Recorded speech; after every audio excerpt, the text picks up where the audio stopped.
Hey, welcome back. Alan Furlong again, and I thought I would tell you another really funny story, and it has a really powerful message in it again.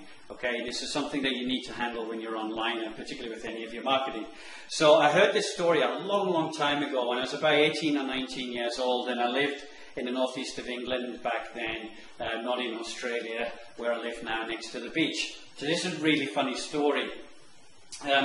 A bunch of guys, a friend of mine and a bunch of guys went out for a bucks night, a stag do, a last final drink before the guy gets married. And in Newcastle upon Tyne, there's a big drinking culture. So these guys went out and they got absolutely hammered.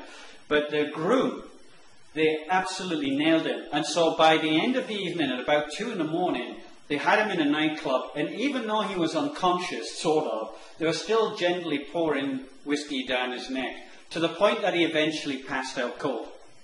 And if you're thinking this is really dangerous and it's a bad example, then, whatever. It just happened back then. The guys were all crazy. So they picked up this unconscious groom, and he said, well, what do we do with him now? It's about 4 o'clock in the morning, and we can't get in anywhere, any nightclubs, because this guy's comatose. So they thought, well, why don't we take him down to the coast? So they took him down to the coast. And Newcastle's only about 20 minutes drive from the coast. And down there are still a fleet of trawlers that go out fishing. So they thought, well, what we'll do is we'll carry this guy along the quayside and we'll see if any of the captains would like a hand. Another crew member. So, drunk though they were, they staggered along, and does anybody need a crew member? And most of the guys are saying, look guys, just go home, you've had too much to drink. But eventually they came across this one skipper who had a really good sense of humour. He said, yeah, bring him on board, guys, yeah, no problem. So anyway, they put him on board, they put him to bed, and the story is then taken up by the groom himself. And apparently, he woke up at about 7 in the morning and everything's moving. And at first he thought he was so hungover that his brain was gone to mush. But as he opened his eyes, he realised his bedroom door had been replaced by a steel hatch with all of these big levers on it. And he thought, hold on, this is not right. This is not my bedroom. And then he heard the thump, thump, thump of a big diesel engine. So he opened the hatch, there's the engine room, and it's all going off, okay? He gets up on deck of this ship because he realises he's in major trouble. And he looks out, and all he can see to the horizon is grey-green rolling sea. There's a big rolling swell. He is out in the middle of the North Sea.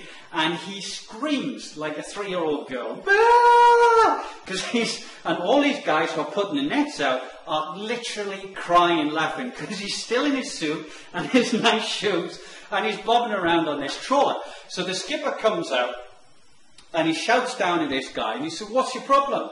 He said, where am I? He said, you're in the middle of the North Sea, son. He said, I'm in the middle of the North Sea. Now, this is a big, expansive, dangerous ocean, okay? He said, I'm in the middle of the sea. He said, I'm getting married next week. And the skipper looks at him and he said, when next week? He said, Saturday. And he went, oh, well, then you've got a problem, son, because we're out for the next 3 weeks. And he went, 3 weeks? He can't be out for 3. He said, son, we're a North Sea trawler. He said, we pick up a load. We're out for 3 weeks bobbing around. And he said, well, try and get it done faster, son, but I'm not sure it's going to happen. He said, well, I need to ring my wife. And the skipper said, look, son, this is not a telephone box. It's a North Sea trawler. You can't ring your wife. So this guy is dying, okay? He's hungover. His life is about to end. And his nice, shiny new shoes are getting ruined by all of this sea and all that kind of stuff. So he gets very emotional at this point and starts to cry. And because, obviously, less to do with the fact that he feels so bad, but more to do with the fact that he could see his whole life disappear before his eyes.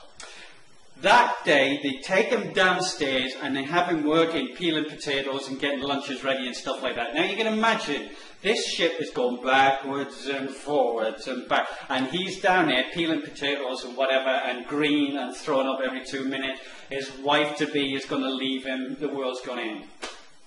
About 7 o'clock that night, they're all sitting around having their meal. And he's sat there quiet, still sick as a dog.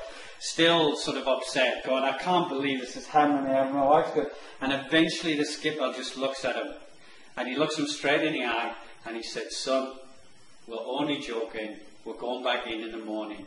And he said he burst into tears and he hugged this skipper. He said, oh, thank you very much. He said he nearly kissed him on the cheek. Meanwhile, the rest of the lads who worked on the trawler fell about to just cry and laughing. They thought it was the funniest thing they'd ever seen. And sure enough, they delivered him the next day back to Newcastle. So, why do I tell you this story? Well, about 8 years later, now I've known this story for a long, long time. I was living in Hong Kong about 8 years ago. And I was sitting in a bar, minding my own business, and ended up talking to this guy next to me, as you do. And we're talking, and we're telling funny stories and stuff like that. And then he says this, oh, that's a great story. I've got an even better one. A friend of mine was telling me this story, and it's about this guy who's on a stag do, on a bucks night, and he got him really drunk. And anyway, they took him down to the sea, and he ended up on a trawler, and I went, hold on, I'll stop you there. That's my story. So in all the years where I've been telling this one-on-one with people, it's eventually made its way all the way to Hong Kong. Okay? And it absolutely blew me away. I said, that's my story. That's the story I've been telling for years. Actually, it's not my story. It belongs to a mate of mine, Mick. But my point is this. Your story is one of the single most powerful elements to your marketing. Okay? So when I say Rolls Royce, you immediately think hand-built, expensive, you might think it's elitist, I don't care. Beautiful quality, the finest in the world. Well, how do you know that? How do you know that? All I said was the words Rolls Royce. It's because they've been telling that story for the best part of, 80 years, something like that, probably longer. I don't know your Rolls Royce history. The point is that that's a story. And great marketing, particularly when you're online, is about telling your story. Why you're unique and different, okay? Why they should trust you. Why they should come to you over your competitors. Why you're so passionate about what you do. Why you care about them as your customers. It's a story. It is the part of marketing that is the single most powerful element. And if you don't believe me, let me ask you a question. If you had a bad dream last night, or a good dream last night, and I asked you right now to say, look, tell me about your dream, what would you tell me? A story. A story. And the reason you would tell me this story is because it is part of our conscious and subconscious DNA. We relate to other human beings in stories. When we talk about the car accident we nearly had yesterday, where we had to swerve around some dog that jumped out in the road, when we relate that back to people, we're actually telling a story. So your customers are already pre-wired to listen and to react to your story. So that's a piece of gold there in terms of your online marketing.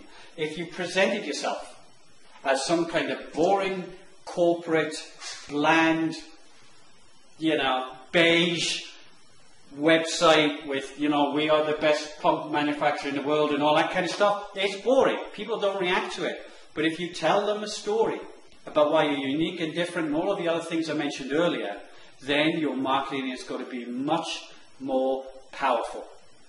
I'll leave that gem with you.